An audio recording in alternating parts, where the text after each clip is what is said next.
So I'm here as New Zealand's agriculture trade envoy, and I represent the New Zealand food and fibres sectors, and so also as a food producer myself, bringing in a farmer's lens to the relationship and to opportunities for collaboration and cooperation, and really just trying to get an understanding of what is happening in Sri Lanka and how we can partner effectively in the coming years.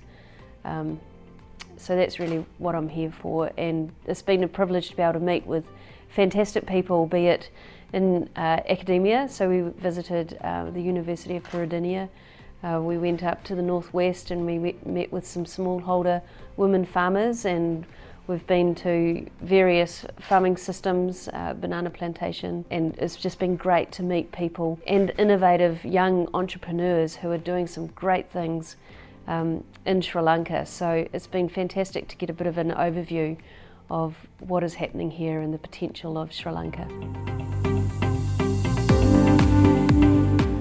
It's certainly been suffering. I mean, clearly the economic crisis here has had a significant impact on the agriculture sector here, but I see that there's a lot of hope and a huge amount of potential for Sri Lanka's agriculture sector to really grow. Once Sri Lanka establishes the right frameworks and enables the people to be able to create and innovate and find solutions to the challenges that they're facing, the potential is enormous for Sri Lanka.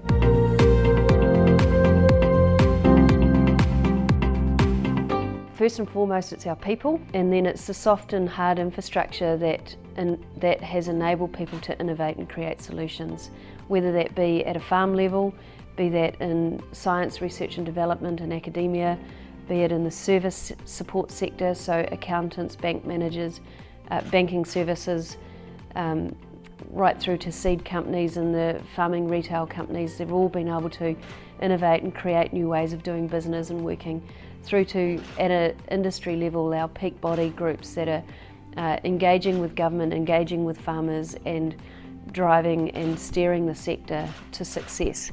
And then we have the government itself, who has been, playing an enormously important role for presenting New Zealand on the international stage, but also having the regulatory frameworks in place to enable the whole food and fibres sector to thrive.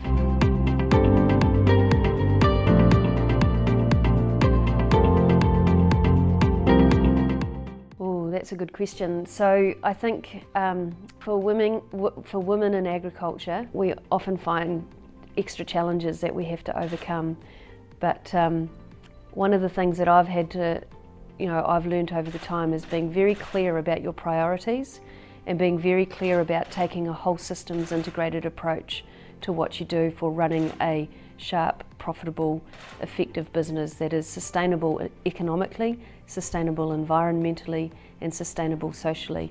And so having the ability to innovate and create solutions to the challenges we're facing, even if it includes climate change.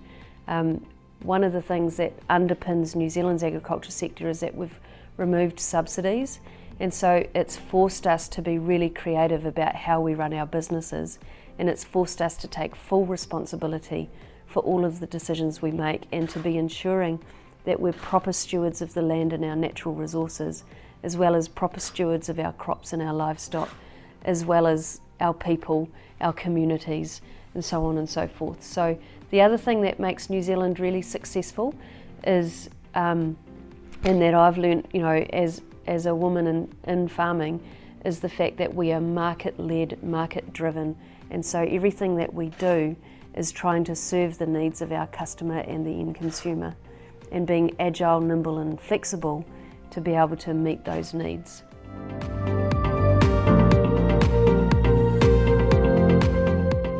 Well, I think internationally, all farmers around the world are facing the impacts of climate change and the opportunities of climate change.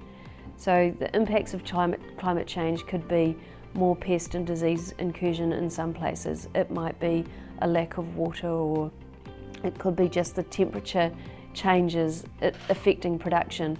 But at the same time, for some people, it might actually be opportunity. It might be the fact that it forces you to diversify your business into other things that ends up creating an amazing opportunity for something totally different.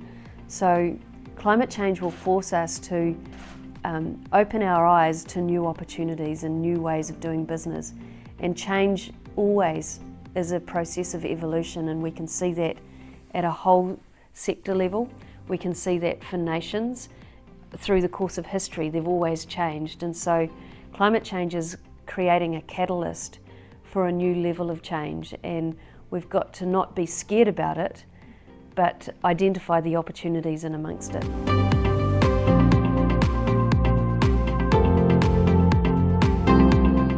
So it's, there's been this very long partnership between Sri Lanka and New Zealand, particularly in the dairy sector, and I think both governments have identified that as certainly an area for future cooperation.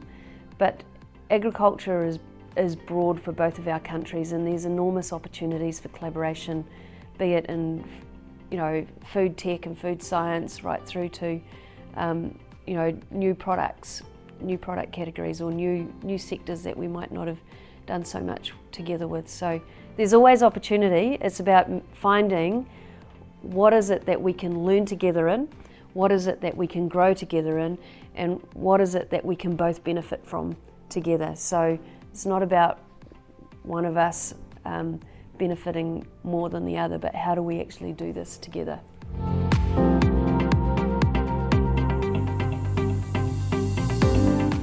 Well, I've been here travelling around the country and seen not all of the country in Sri Lanka yet, but I've seen a reasonable amount of it, and it's obvious that the economic crisis is having an impact to everyday people and to people in agriculture. One of the things that's been identified by a number of the farmers and people that have working with livestock is the challenge around feed and the impacts around access to fertiliser. That has an ongoing effect, and so we really empathise with the challenges faced by that and the cost of fertiliser, which New Zealand also shares. We've seen an enormous rise in the cost of fertiliser in New Zealand also. So that has an ongoing impact, but I think if you've got the structures already in place and the people here already to be able to solve the problems and solve the challenges, it's really about having the hope and the vision and the will and the determination to work together in ways that you may have never worked before. And that's the same for New Zealand. We're finding with the challenges that we're facing right now, we're having to work together across sectors and even within sectors. Cross-disciplinary collaboration is needing to happen in order to solve the problems and the challenges that we're facing. So I think New Zealand and Sri Lanka, even though we're in different operating contexts, the principles apply that we have to bust the silos and work together more and more within our sectors, across our sectors, interdisciplinary, right through the whole ecosystem, and then also do that internationally. So one of the things that our Minister of Agriculture talks about is how can New Zealand be good for the world and good in the world. And I often talk about how can New Zealand be a solutions partner with others where we share the same challenges and we need to work together to create the solutions to the problems that we share.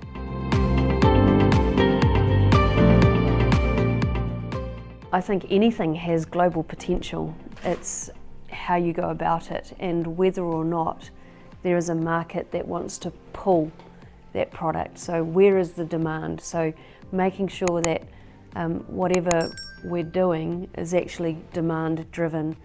Oftentimes in agriculture through history, we've grown things and then hoped that there was a market there.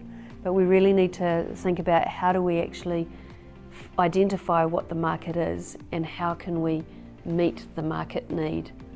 And so, there's potential everywhere. It's just identifying the opportunities and then shaping the value chain to be able to deliver to those opportunities. Thank you. Thank you very much.